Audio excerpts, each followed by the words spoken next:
Welcome to the Deep Dive. We're the place that takes sources you're interested in and, well, we really unpack them, get to the heart of it. Today, we're diving into a really timeless piece, Psalm 9. Our mission, if you will, is to see what this ancient song, it's actually a song of praise by King David, what it tells us about God's character, and importantly, his active role, like a really personal role in people's lives. Yeah, and what's so striking, I think, is you look at a lot of ancient texts, even religious ones, and you get this idea of a deity who's kind of distant, impersonal maybe. Yeah. But Psalm 9, it paints this incredibly vivid, very personal picture of God. It's just a great reminder, really, that there's always more to learn, especially about the divine and, how we relate to it. Okay, right. So let's unpack this. We're going to look at how this psalm, which maybe on the surface seems like just a victory song, Yeah. how it actually unfolds into something, well, much deeper, a declaration of faith, of justice, and honestly, pretty relevant for anyone trying to understand God. So David kicks off Psalm 9, verses 1 and 2, with just this huge wave of gratitude. He says, I give thanks to Adonai with all my heart. I will tell about all your wonderful deeds. I will be glad and exult in you. I will sing praise to your name, Elyon. It feels really immediate, the thanks. Does this connect back to Psalm 8? Yeah. Where he was praising God for, creation? Oh, absolutely. It definitely connects, and I'd say it even deepens it. You see, when David uses these specific names, Adonai and El Elyon, he's not just picking random words for God. Elyon, that's like my Lord. It really emphasizes God's sovereignty, sure, but also that personal relationship. He's master. And then El Elyon, well, that's God Most High. So that points straight to his supreme authority. He's the creator of everything. So right there in the first couple of lines, David's hitting both the all-powerful creator and his personal Lord. It really makes you stop and think, doesn't it? What does it actually mean when the creator of the universe also, gets involved so personally, allows for this kind of close praise? Yeah, and that's where, for me, it gets really interesting, verses 3 and 4. Mm-hmm. David's praise shifts, becomes super personal. He says, when my enemies turn back, they stumble and perish before you. For you upheld my cause as just, sitting on the throne as the righteous judge.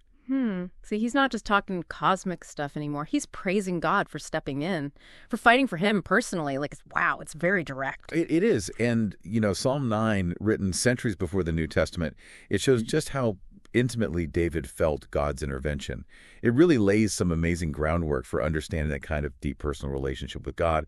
David wasn't just saying, oh, God is powerful. He's saying, God is powerful for me. And that feeling, that experience, it totally echoes the kind of personal connection we see fully laid out, through Jesus Christ later on.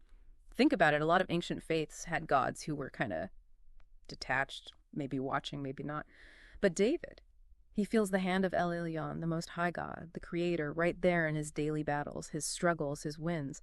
That kind of personal engagement, having God as your advocate, well, that's a powerful reason to sing praise, isn't it? It's not just theology for David, it's real life, right in the thick of it. Then David kind of zooms out again, describing God's massive power. Verses 5 and 6. You rebuked the nations, destroyed the wicked, blotted out their name forever and ever. The enemy is finished, in ruins forever. You destroyed their cities, all memory of them is lost.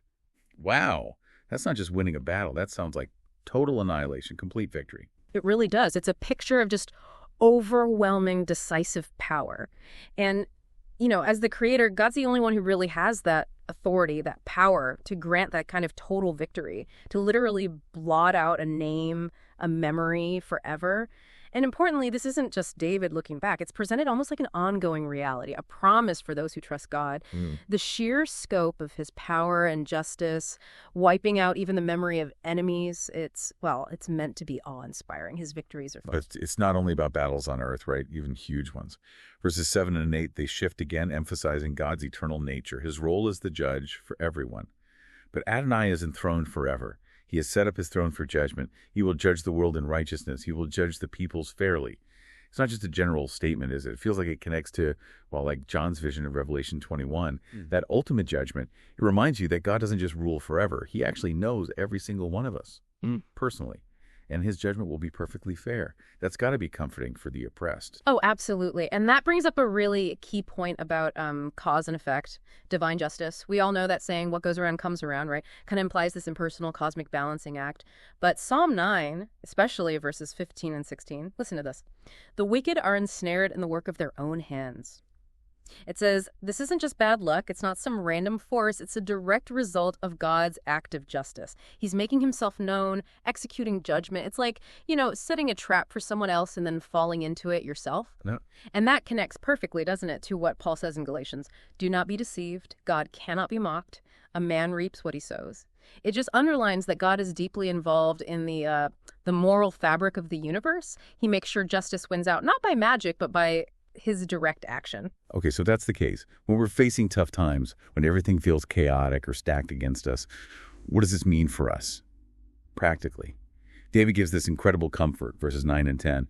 Adonai is a stronghold for the oppressed, a tower of strength in times of trouble. Yeah. Those who know your name put their trust in you, for you have not abandoned those who seek you, Adonai. That's such a strong image, isn't it? Refuge.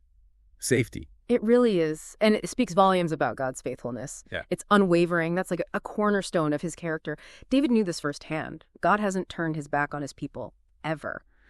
And the psalm reassures us he never will. So when we're in those trials, those tough spots, he's not just watching from afar. He is our peace, our rest, our solid ground when everything else is shaking. That faithfulness, that consistency, it's this constant source of strength, of comfort for anyone who truly knows him, who puts their trust there. It's like an open invitation to find peace right in the middle of the storm. And then for people who might actually be doing the harming, oppressing others. There's a pretty stark warning here too, and a promise of defense. Verses 11 and 12. Sing praises to Adonai, who lives in Sion. Proclaim his deeds among the peoples. For the avenger of blood remembers them. He does not ignore the cry of the afflicted. So this isn't a passive God just letting injustice happen. He's positioned here as an active defender, an avenger even, for those who've been wronged. Maybe clarified Sion for us. What's that referring to? Yeah, good question. Sion or Zion often means Jerusalem, specifically like the Temple Mount area.